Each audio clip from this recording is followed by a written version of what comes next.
All right, so we're discussing chapter 7, which is the interior finishes for wood, light frame, and construction.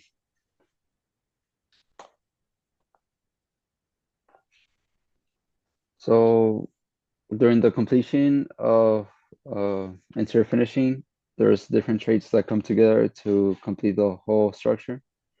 It starts with masons working on fireplaces and chimneys, and then after plumbers install large DW pipes, which are drain, waste, and ventilation pipes. And they also install smaller supply pipes, which that runs gas and water. Next, sheet metal workers install the furnace and ductwork for heating and air conditioning, as shown on the top right image. Next, plumbers revisit the site and install hydronic heating systems, which are a water system that heats the building through passing by flowing heated water through pipes, usually in forms of boilers and heating pipes. And then lastly, the electricians finish installing electrical wiring for outlets, switches, and lights, as shown on the uh, right bottom right image. We can see the plumbing system and the electrical work as well. The next section is inspection. Uh, so after the rough work has been done, usually building inspectors check for compliance with plumbing, electrical, and mechanical codes, ensuring that everything is up to code. Then the external connections for water, gas, and electricity and sewage are made after the inspection. And then the thermal insulation and vapor retarders are then installed in the exterior walls and ceilings. Next up is interior finishing. So it starts with making sure that exposed framing, ducts, pipes, and insulation, they're all covered. After millwork is installed, which is doors, stairs, and cabinets, then the flooring is added. It is added to at the end just to ensure that no damages is done to the wood panels. And then painters apply finishes such as priming, staining, and varnishing. In the end, plumbers, electricians, and HVAC technicians return once again to the site to install plumbing fixtures, electrical outlets, and air grills. And uh, to end it off is the final inspection and repairs to ensure that it's ready for inhabitants to move in. On the top right picture, you can see the heat vents, the air ducts. You can see the heat pump and boiler.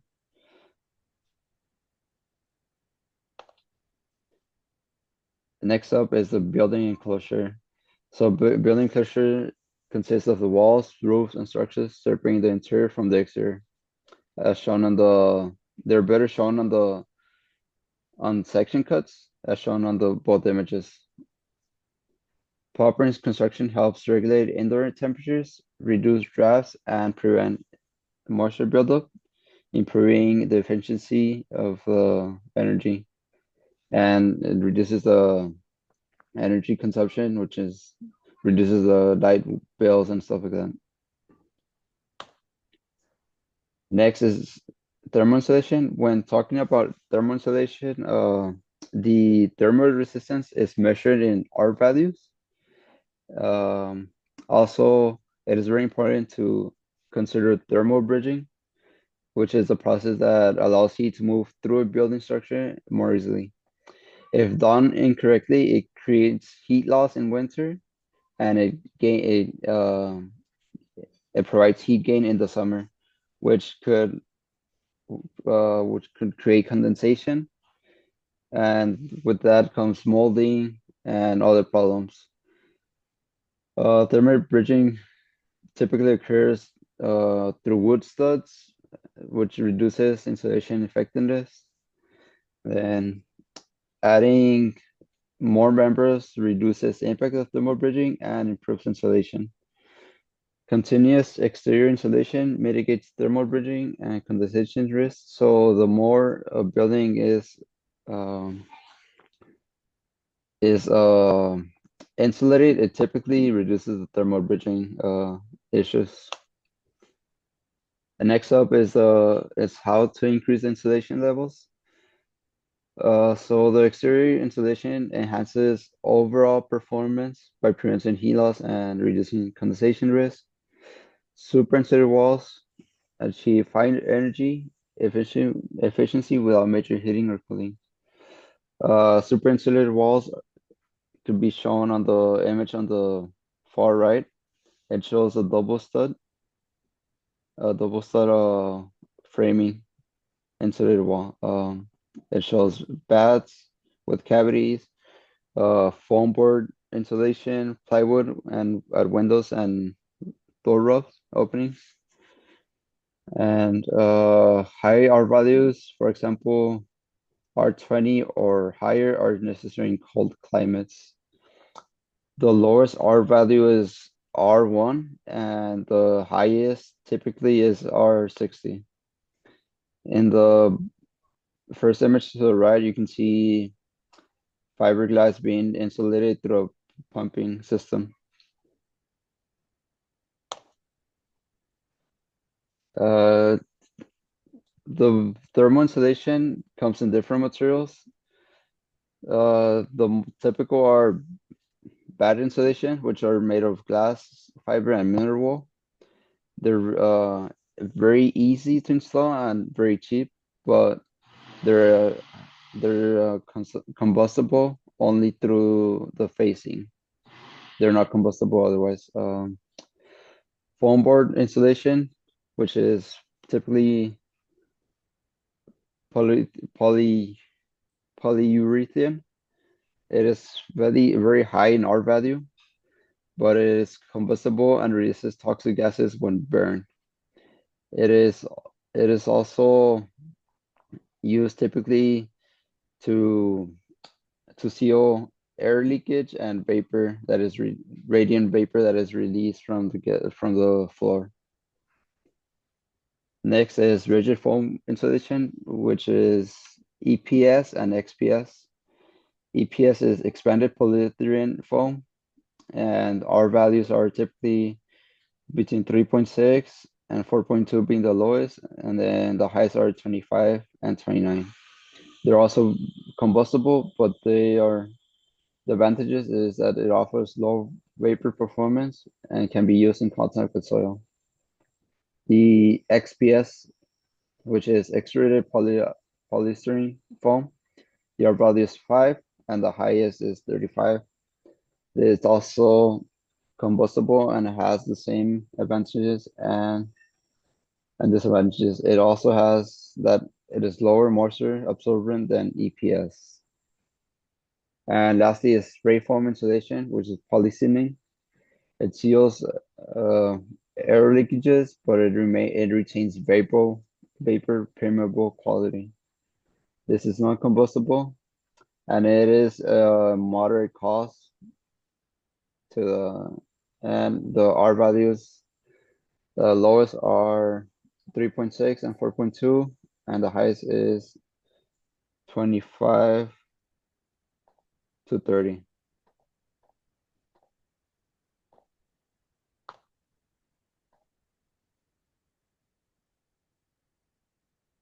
Locations, radiant barriers may be used in roofs and walls to reduce the flow of heat into the building. They are thin sheets or panels faced with a bright metal foil that blocks the transmissions of thermal radiation. They are installed in various locations on walls and roofs and are located close to the exterior side. In order to function, the reflected surface must face an airspace. In alternative, radiant barriers can also be attached to the underside of the roof in an attic, which becomes an effective way in preventing the radiation of heat to go downward. However, a potential shortcoming of this is their loss of effectiveness over time as the surface can become dull due to dust or grime. Vapor retardants is a material that is used to prevent any water vapor from diffusing into an insulated assembly where it may turn into a liquid. In the International Residential Code, this material is grouped according to their relative resistance to water vapor diffusion. Class 1 is when they're most resistant and have the lowest vapor permanence, and class 2 and 3 is when they are each increasingly permeable. This material's importance is in an insulated assembly increases as climates grow cold and should be approached with caution in mixed or hot climates as it can lead to unplanned entrapment of water within the wall. Air barriers control the leakage of air through the building enclosure, reducing building energy consumption, protecting enclosure assemblies from moisture condensation. In addition, when discussing walls and ceiling finish, gypsum-based plaster and drywall finishes are the most popular for walls and ceilings in wood frame buildings and has remained the most favored material for small builders. Advantages for these finishes include substantially lower install costs than any other types of finishes.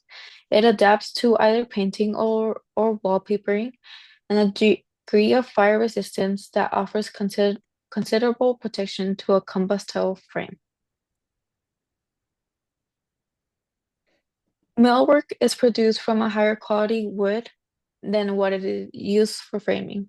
It is installed by finished carpenters who use tools and methods that are more suitable to the fine workmanship required. There are three grades for quality standards for millwork. These are economy grade, cabinetry, and millwork, which is the most economical and represents the minimal expectation of quality. Custom grade, which provides a more refined degree of control over the quality of materials, workmanship, durability, and installation, and is the most commonly specified grade. And premium, which is the most expensive and is reserved for the finest cabinets and millwork. This chapter also discusses interior doors and the categories that may fall into. These categories being C-brace, panel, and flush. C-brace doors are simple utilitarian doors and are mostly built on site. They are used infrequently because they are subject to distortion. Panel doors were developed centuries ago to minimize dimensional changes and distortions caused by the seasonal changes in the moisture content of the wood. Flush doors are smooth slabs with no surface features except the grain of wood. They have either a solid or hollow core.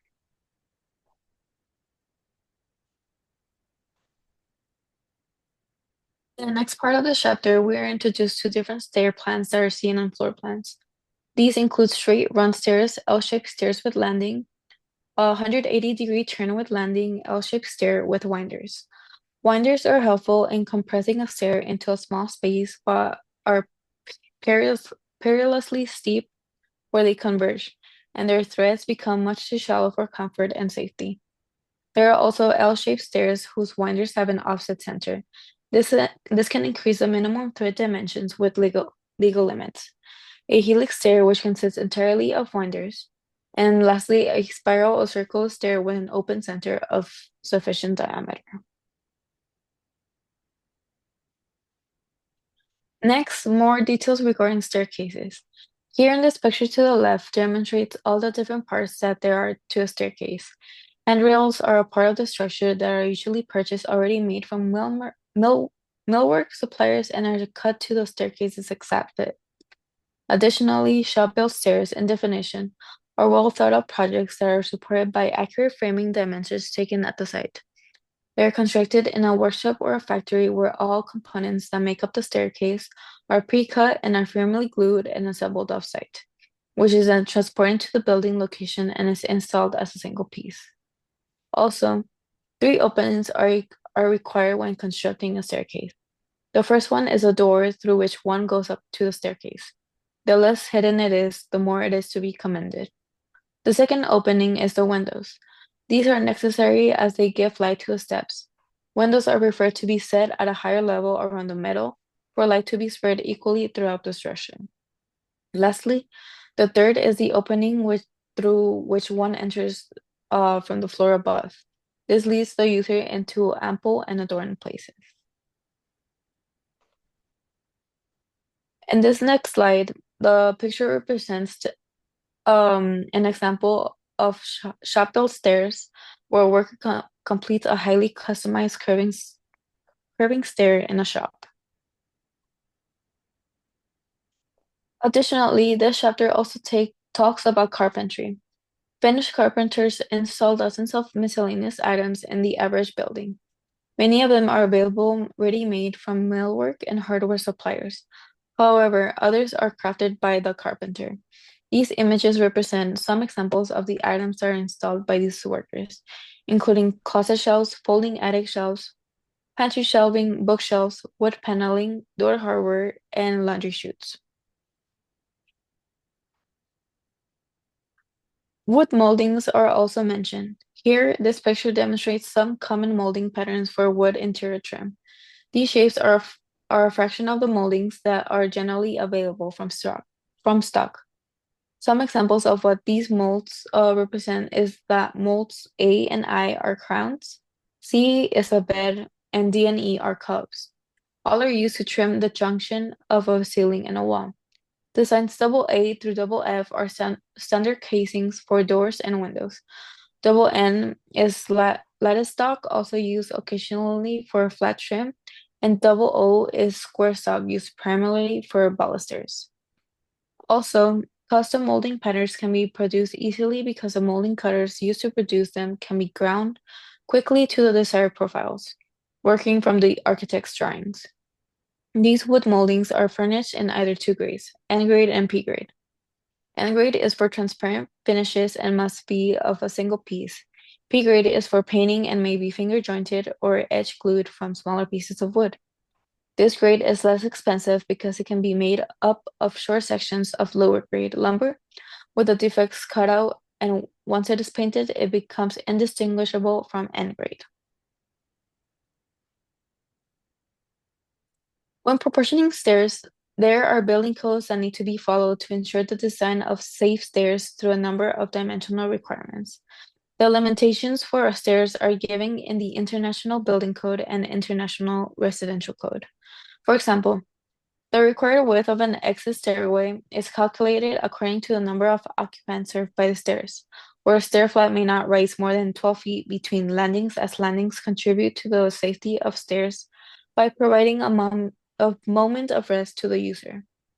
Additionally, monumental outdoor stairs, such as those that lead to the entrances of public buildings, are designed with lower risers and deeper threads than indoor stairs.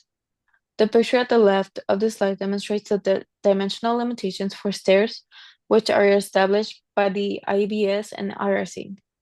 This includes the dimensional limitation for residential stairs within the IBC or any stair subject to the IRC, any non-residential stairs that serve fewer than 50 occupants, and non-residential stairs that serve 50 or more occupants. Next topic is flooring and ceramic tile work. Floor finishing operations require cleanliness and freedom from traffic, which means workers of other trades are not allowed near the area as flooring materials are applied. Hardwood flooring is sand level and smooth after installation and is later vacuumed to remove sanding dust.